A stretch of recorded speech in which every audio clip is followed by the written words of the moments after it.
Give a round of applause for Erin, and she'll tell us about her experiences out on the sidewalk.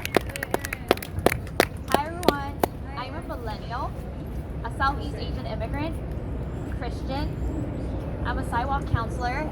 I'm a recent grad from one of the most liberal and pro-abortion institutions, UC Berkeley, and I am pro-life. I stand here today to testify that it doesn't take much to make a difference. All you need to do is show up and do something. Your presence matters. When I first started sidewalk counseling, I didn't know anything. I simply started out by standing outside Planned Parenthood with resources, pregnancy tests, pamphlets, to tell the women that they had other options. Recently, as I was standing outside a Planned Parenthood clinic, a man stormed out of the clinic looking very distraught and upset. Apparently, I'll call him Daniel, apparently him and his wife, Alice, had just been in the abortion procedure room.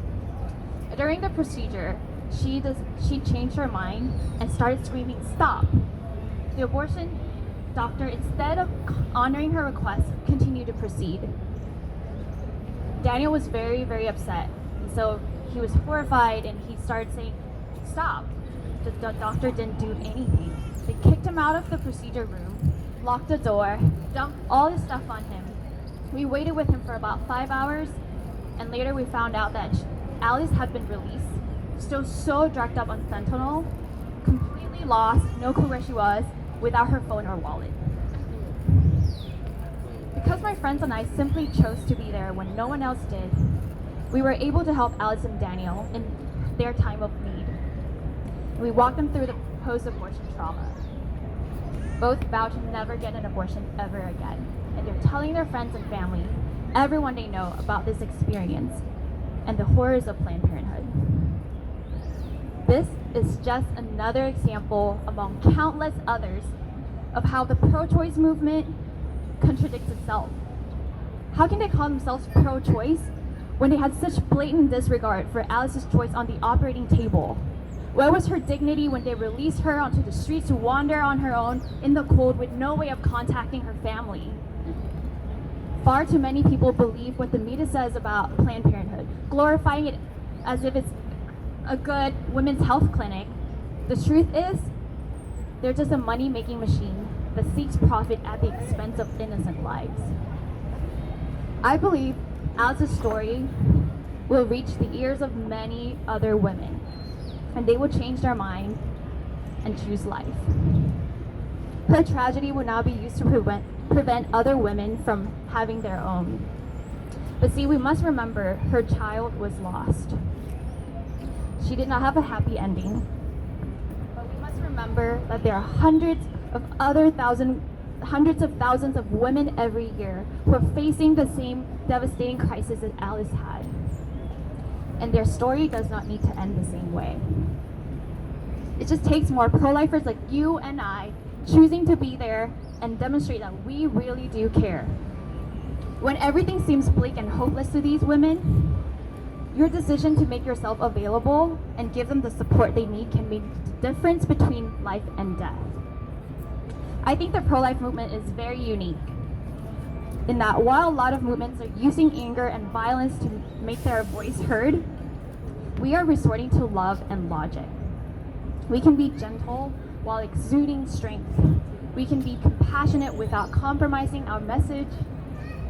We can protest peacefully while making a very, very powerful statement.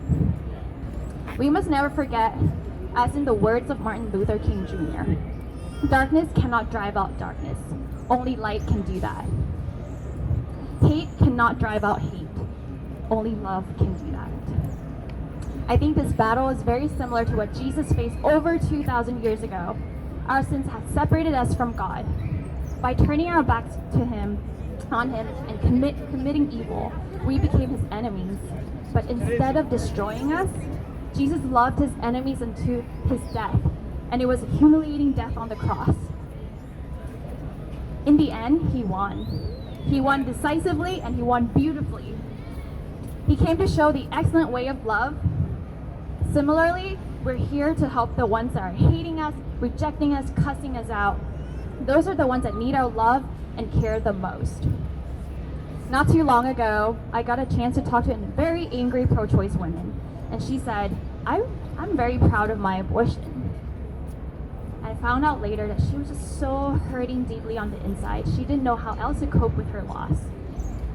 When I saw her pain in her eyes, I said, would you like me to walk you through the post-abortion trauma? And immediately, her yelling turned into sobbing. I knew that she wasn't being honest with herself when she said that she was proud of her abortion. This instance showed me that learning to love and serve like Jesus in the face of hostility and rage is the only way we can truly bring healing to a generation of women who have been broken by the pro-abortion movement. So, as we continue to fight for life, let's commit to being present in the pro-life cause in whatever ways we can, be it sidewalk counseling, training yourself and others up in pro-life apologetics, going to marches like this, volunteering at a local pregnancy center, throwing baby showers, whatever you can think of, just do it. And watch amazing things happen when you show up. And lastly, remember to love well. Thank you.